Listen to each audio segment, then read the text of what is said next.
Hello, thank you for taking the time to view and experience this narrative-style traveling exhibition. This thesis project proposes a design solution for an exhibition that seeks to bring awareness about homelessness and designs potential to create change.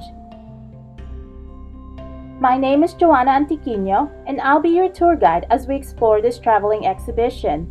Without further ado, I hope you enjoy the show. We begin the tour with a little bit of background information. It is estimated that 633,782 people experience homelessness on any given night. Many flock to shelters but are turned away because of overcapacity. Shelter environments are often crowded and does not provide an environment that fosters a sense of self and belonging, important to help homeless individuals get back on their feet and become contributing citizens again. There is a need for designers to reach out and contribute to the other 90% of the population that would truly benefit from design services. The purpose of this thesis project is to bring awareness to the issue of homelessness and highlight ways designers can contribute to the built environment of the homeless. Research was conducted on 3 major topics to aid in the programming and design of the exhibition. These topics included museums, homelessness, and designers' response to homelessness. 2 research frameworks guided the original research of this thesis study. The first framework is action research. This framework guided the overall study and was based on Gerald Sussman's model. Action research comprises of 5 cyclic process: diagnosing, action planning, action taking, evaluating, and lastly, specify learning. The second framework is narrative inquiry, which guided the interview process. The interviews were conducted in 3 phases. Phase 1, pre-interviews, Phase 2, exhibitions design, and Phase 3, the post-interviews. 2 previous explorations were also conducted by the researcher. The first was the creation of an exhibition trailer. This was created to explore personal items homeless people lack and are taken for granted by those of us who are not homeless. It helped inform aspects that could potentially be included in the exhibition. This is a short sample of the trailer.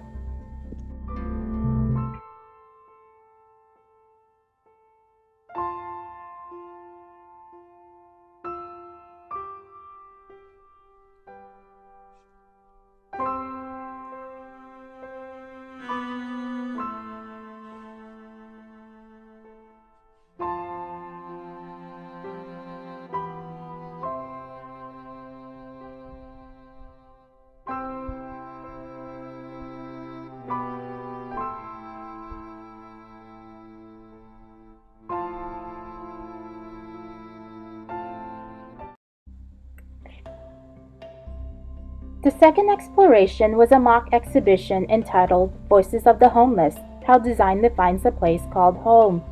The exhibition was proposed for the 3rd floor of the Brogan Museum in Tallahassee, Florida. The mock exhibition helped establish various areas and content that would be part of the exhibition and help with the programming. Design began with programming, and a semester was spent to complete this. Programming included site survey, site plan, codes, precedent studies, adjacency matrix, bubble flows, furniture, and lighting needs.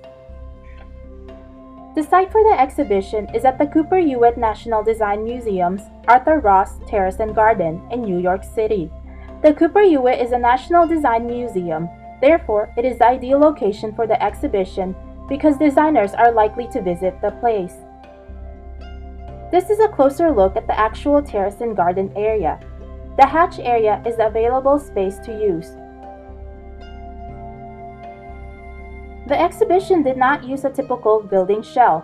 For this project, 40-foot, 20-foot, and 10-foot containers were chosen as the building shells. Transforming the containers symbolizes turning something considered ugly, like the issue of homelessness, into something beautiful and with a purpose.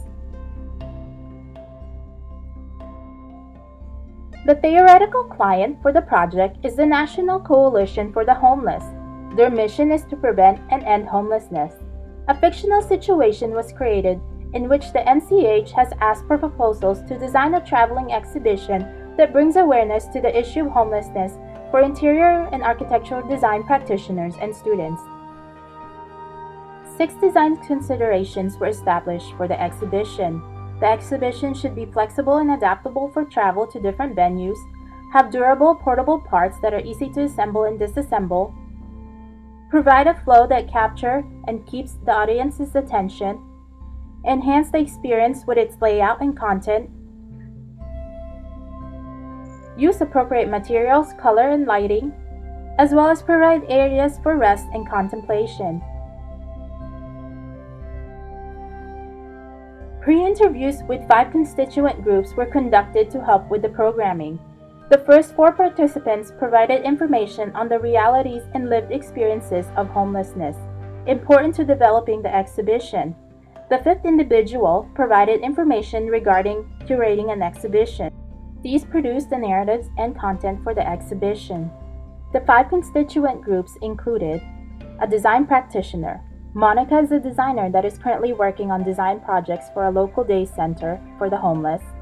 A design student, Emma, a Master's of Fine Arts candidate currently completing her thesis research on the topic of homelessness. A homelessness expert, Paul is a Senior Director of Program Funding at a homeless shelter. A homeless person, Helen is a woman in her mid-50s who has experienced homelessness and is in the process of recovering from homelessness. A curator provided information regarding considerations to make when designing an exhibition. That curator is Dr. Wagner. Now we will take the time to explore the design of the exhibition. For the exhibition, a goal and concept was established. The goal of the exhibition is to inform with accurate information, change negative perceptions, and call people to action.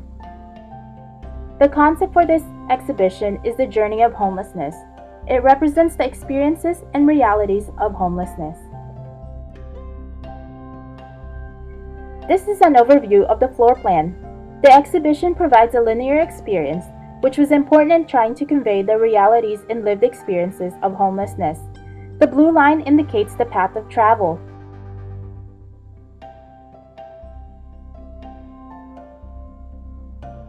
To enter the exhibition, a ramp leads to the entrance door.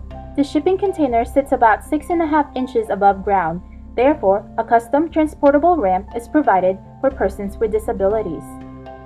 The first space experience is the registration area, a 20-foot container where visitors come in, register, and receive a number corresponding to their assigned seat in the theater. It symbolizes the loss of identity experienced by the homeless. Also in this space is a map and the donor's wall. The waiting area was designed to look like a bus shelter. It serves as the waiting area for the theater as guests wait for the space to become available. It represents how some of the homeless people wait out the day in bus shelters. The theater, consisting of 2 40-foot containers, is designed to look like a typical homeless shelter. Visitors are assigned a seat and are separated by gender. This illustrates the lack of privacy homeless persons experience. Let's take a moment to watch a clip of the video they'll be watching.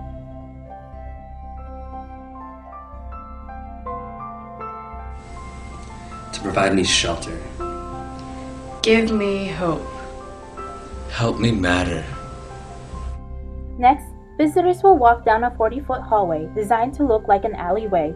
The space features panels that depict images of homelessness and various scenarios of how people become homeless. Some of the scenarios depicted in the space are gathered from the research. On one side of the container, windows provide a peek at a courtyard where a homeless tent city has been set up.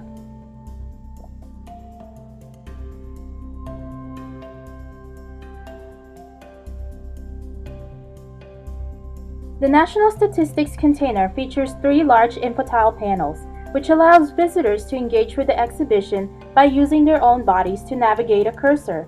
Facts and statistics about homelessness at a national level are depicted here. Adjacent to the national statistics is the artifacts container. The space contains floor-to-ceiling display units featuring various everyday objects and materials that homeless individuals value during their homeless experience. A number of these objects were mentioned by homeless persons during the pre-interview research. The local statistics container highlights statistics and facts about homelessness in the city in which the exhibition is currently located in. The interviews container is the main feature of the overall exhibition and is created from two 40-foot containers adjacent to each other. 5 kiosks per container presents interviews from the 5 constituent groups. Let's take a moment to listen to an interview. Describe your day-to-day experience when you were homeless. We talked a little bit about your struggles, especially since you have MS. And are there things that you were grateful to have, describe your thoughts and feelings during these situations? Was there the one thing that you really held of value? Yeah. And that's when you go back to family. I wanted my son to just spend time with me. Here, visitors can go up to each kiosk to learn more about the individual featured, read or listen to the interview. A portrait of each individual is featured across the kiosk.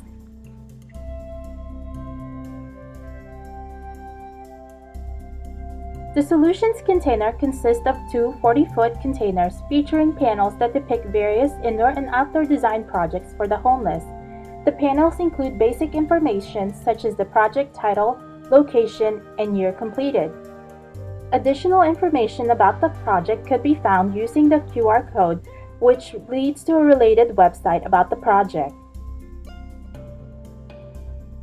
The reflections container features a stone wall that will reflect the image of the visitor alongside the etched image of a homeless person.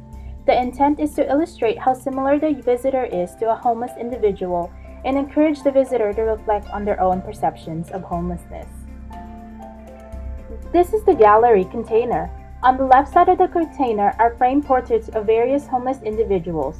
Rusted chain links were used to attach the portraits in the built structure. While in the gallery container, a brick wall with windows invites guests to look outside into a central courtyard which features a hidden community known as Tent City. Within the feedback container is a kiosk station where visitors can provide their thoughts on the exhibition experience. At the center is a station for visitors to share their own personal experience or interaction with homelessness through written notes or sketches.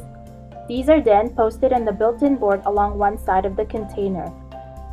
The final container of the exhibition is the cafe, a place for visitors to rest and contemplate the experience. The cafe also includes programming that would feed the local homeless population and provide an opportunity for visitors to interact socially with the homeless. After the completion of the design of the exhibition, post-interviews were conducted with 4 of the 5 constituent groups. Participants found that the exhibition was successful overall in telling stories of homelessness and presenting various aspects of homelessness. To the participants, the most impactful spaces were the theater, the artifacts container, and the reflections container. These spaces conveyed the realities of homelessness most effectively and had the most emotional connection to the visitors. Participants unanimously felt that the exhibition has value in terms of bringing awareness to the issue of homelessness. This awareness can lead designers to learn more about homelessness or to seek opportunities to get involved with the issue. The design of this exhibition is meant to bring awareness to the issue of homelessness and highlight means for designers to get involved. Although it was difficult to determine whether or not the exhibition can call people to action, the success of this study's exploration lies in providing a more accurate perception of homelessness, an issue that is very prevalent in the United States. The real value is that it may give a voice to a population that often remains unheard, unaccounted for, or hidden. Thank you.